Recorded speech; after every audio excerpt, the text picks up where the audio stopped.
At my son's engagement party, I handed him an envelope. He laughed, passed it to his fiancée without opening it, and she set it on the gift table beside the wine boxes and the Visa gift cards. Later, I found it in the recycling bin under the napkins. The envelope was still sealed. I didn't say anything. I picked it up, tucked it into my coat pocket, and drove home to Sudbury in the dark.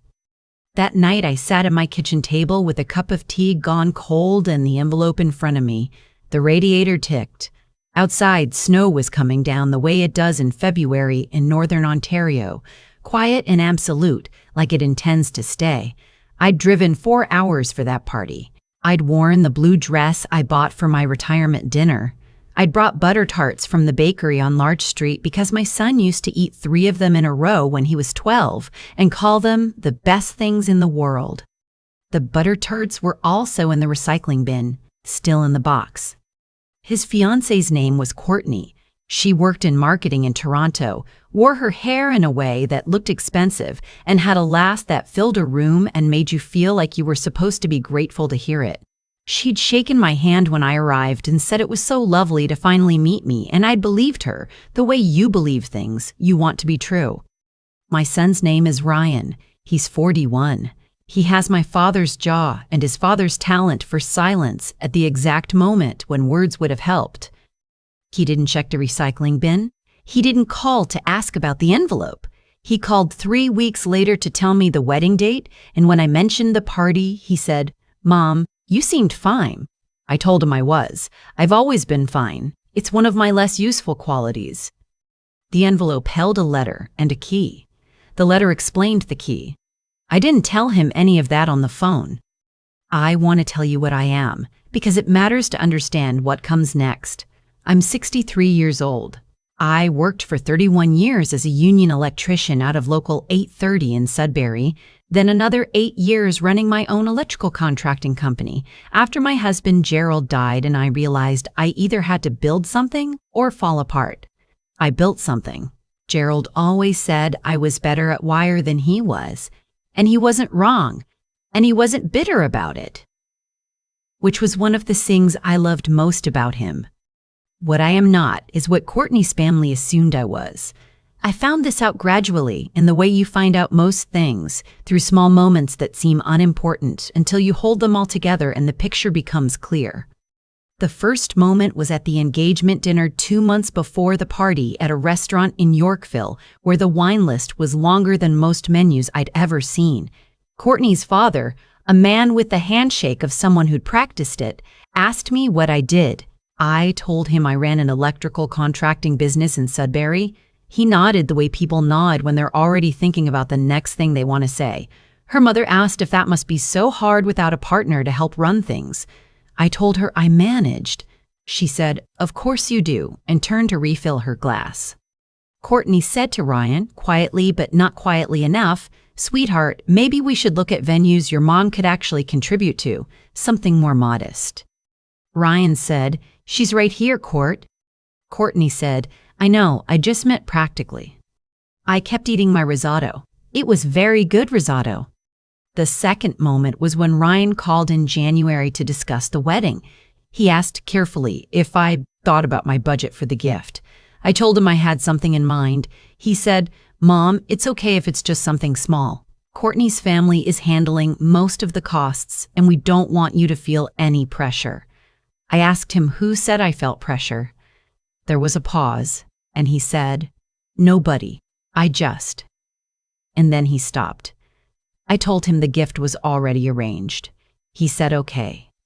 I hung up and looked out my kitchen window at the snow in the backyard and thought about the letter in the envelope and the key.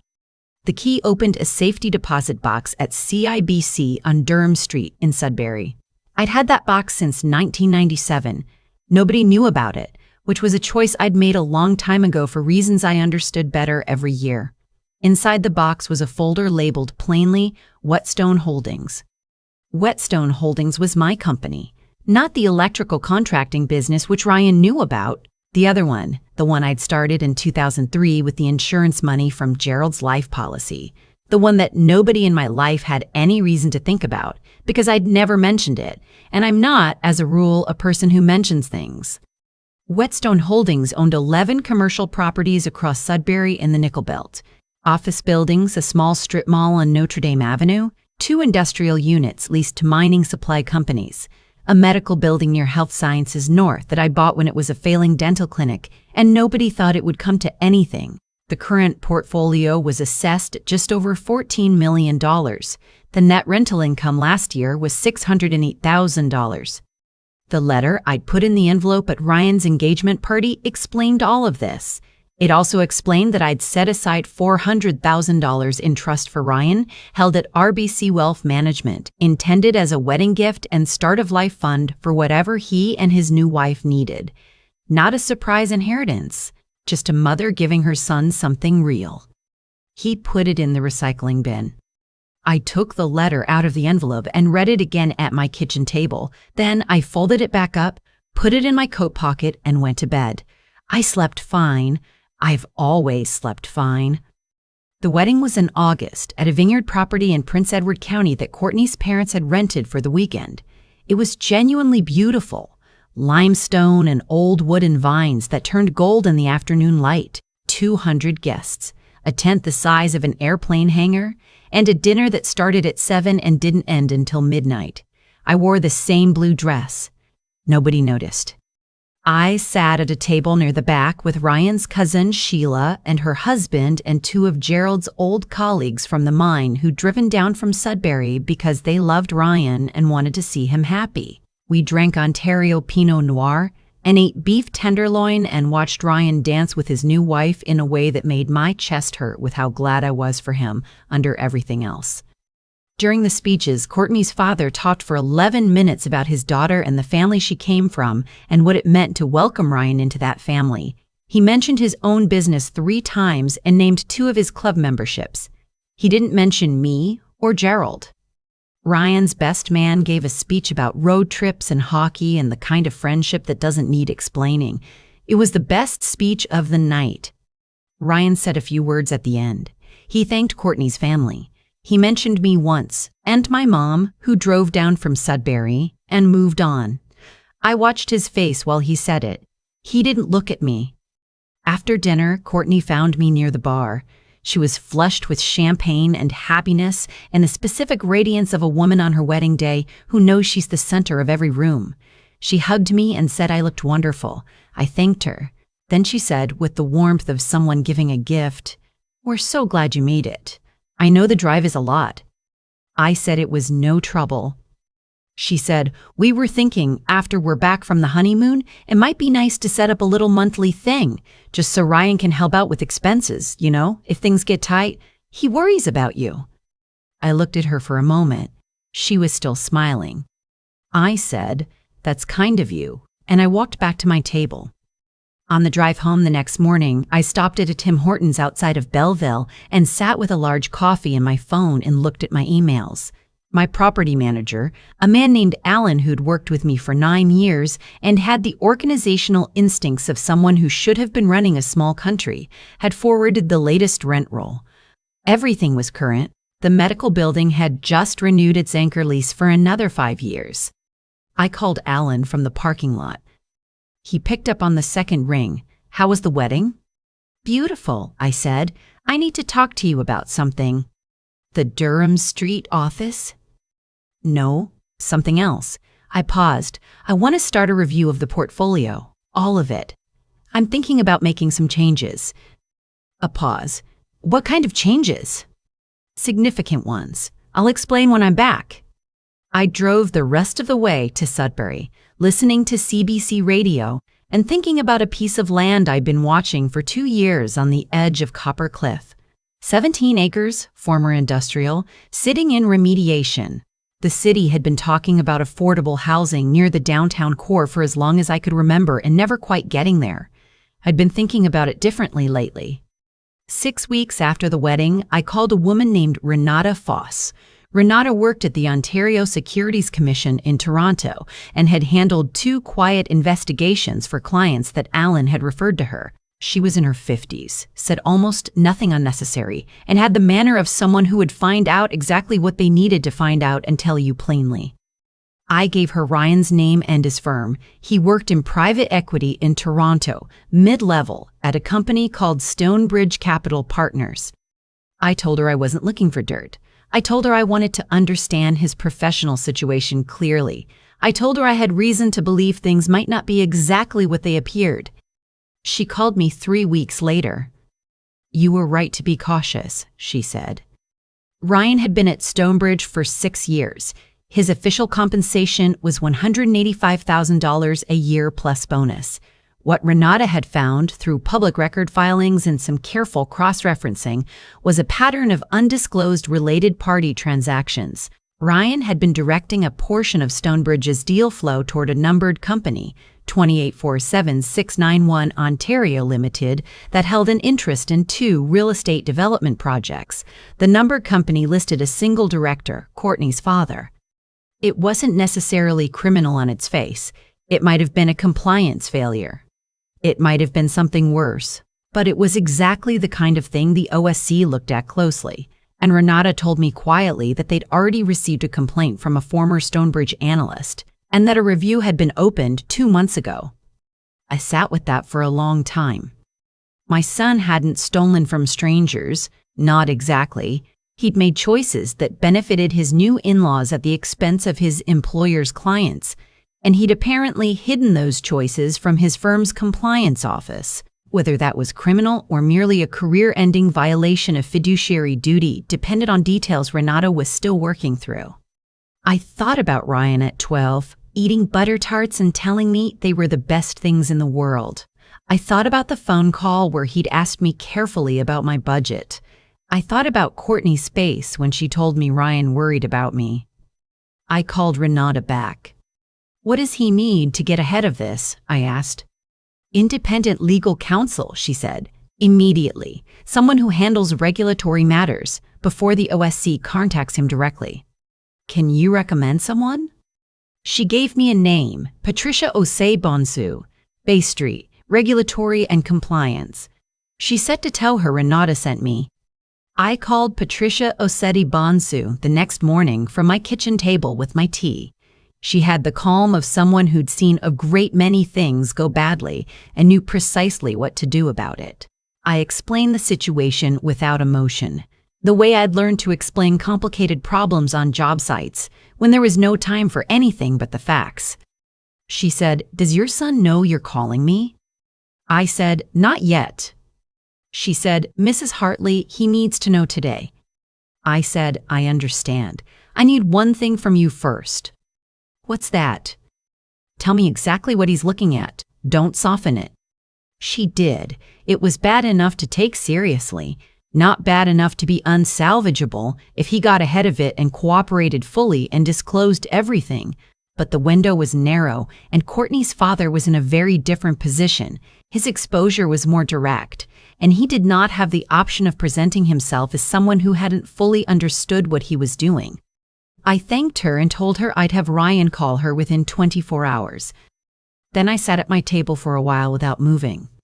My son had married into a family that saw him as a vehicle and had used him accordingly. He might have known, he might have been willing, or he might have believed he was simply taking care of his wife in his new life the way you do when you want things to work out and the people around you make it easy to stop asking hard questions. I picked up my phone and called him. He answered on the 3rd ring, sounding distracted. "Mom, what's up?" I said, "I need you to listen to me very carefully, and I need you to not say anything until I'm done." A pause. "Okay." I told him everything. What Renata had found, what Patricia had told me, what the OSC review meant, and what the timeline looked like and what his options were. I used the same voice I used on job sites. No drama, no space for misunderstanding. I gave him Patricia's name and number and told him to call her before 5 o'clock. When I finished, the line was silent for a moment. Then he said, "How long have you known?" I said, 3 weeks. Another silence. He said, "Why didn't you?" and stopped. I said, "Because I needed to understand it first, and because you wouldn't have believed me if I'd told you the day after your wedding that there was something wrong with your father-in-law." He didn't argue. He knew I was right. He said, "Courtney doesn't know." "I don't think she does," I said. "But Ryan, that won't protect either of you if you don't move now." He was quiet again. I waited. He said, "I think I knew something was off with the numbered company. I asked about it once and he said it was a standard structure. I let it go." I said, "I know." "Mom." His voice cracked slightly. "I think I wanted things to be okay. I wanted them to like me." I didn't say anything for a moment.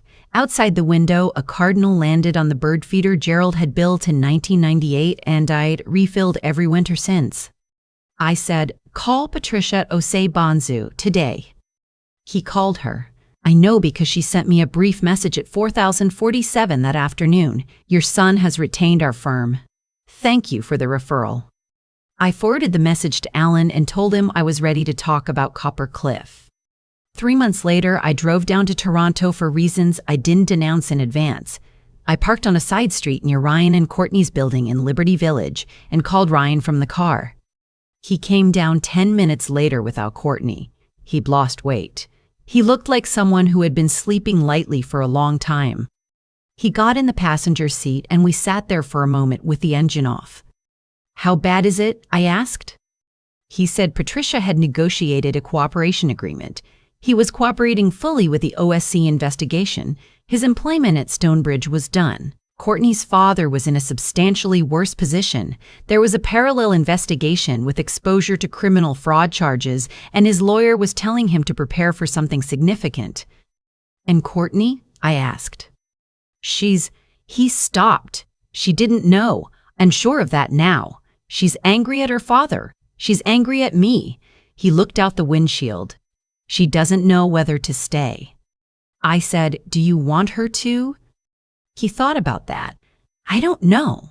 I think she married someone she thought I was, and I don't know if that person exists." I said, "The person she thought you were had more money and a better trajectory and an in-law she trusted. Take those away and find out who she is." He looked at me. "That's harsh." "It's honest," I said. "There's a difference." We sat quietly for a moment. A streetcar went past. He said, "Mom, the envelope at the engagement party, what was in it?" I reached into my bag and handed it to him, still sealed. I'd carried it for 10 months. He looked at it for a moment, then opened it. "Read the letter slowly. Read it again." When he looked up, his face had changed in a way I hadn't seen since he was a boy. Something younger. Something without the careful surface of a man who's been managing impressions for years. $14 million, he said quietly. 14.3, I said, as of last quarter. "And you worked as an electrician." "I did. I liked the work." "You never said anything." "You never asked what my company did," I said. "You knew I had a business. You just assumed it was small because I lived in Sudbury and drove a Silverado and didn't talk about it." He was quiet for a long moment. "I'm sorry," he said. "For the party, for the bin." "I know." I didn't look in the bin. Courtney's sister was helping clean up and he stopped. "That doesn't matter. I should have been paying attention." I said, "Yes." He looked at the letter again. Is this still something you want to do? After everything?" I took the letter back and folded it carefully. "That depends." "On what?" "On what you do next. Not with the money, with yourself." He nodded slowly. He understood. I've always been grateful he was smart enough to know when I meant something exactly the way I said it. I told him about Copper Cliff, 17 acres, former industrial land, remediated, zoned for residential development pending approvals. I'd been working with the city and a nonprofit housing organization called North Home for 18 months. The plan was 86 units of affordable rental housing for workers in the health, education, and trade sectors. Single parents, people on fixed incomes, the kind of people who keep a city running and can't afford to live in it. I told him I needed a project manager, someone who understood development timelines and regulatory process and didn't mind a steep learning curve. He looked at me. "You want me to work for you?" No salary at first. The trust arrangement covers your living costs for 2 years while you rebuild your credentials. If you're serious, in 2 years we talk about a real role. Mom, this is a second chance. It's a chance, I said. What you do with it is yours. He was quiet for a moment. What about Courtney? That's between you and Courtney. I'm not in that conversation. He nodded. He looked out the windshield again. The streetcar was gone. Traffic moved slowly in the cold October afternoon. I threw away the butter tarts, he said suddenly. Courtney's sister put them in the bin too. I didn't even notice. I said, I know. I'm sorry about that, especially actually. Something loosened in me, a small thing, but real. I said, I'll bring more when you come to Sudbury next month. He came the following month and the month after that. He came with Courtney once, and she was quieter than I'd seen her, and she asked to see the Coppercliff site. And when we stood on the frozen ground, looking at the clearing where the first foundation would go in spring, she said, I didn't know what he did. My father. I want you to know that. I told her I believed her. She said, I also didn't know what you did. I said, nobody does, until they ask. She didn't say anything else.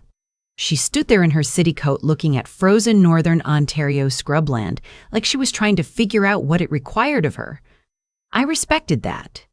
The groundbreaking at Coppercliff was on a Thursday in May. There was no ceremony, no mayor, no ribbon, just Alan and the site supervisor and a crew from the construction company and me in my boots and hard hat watching the first machine break ground. Ryan was there.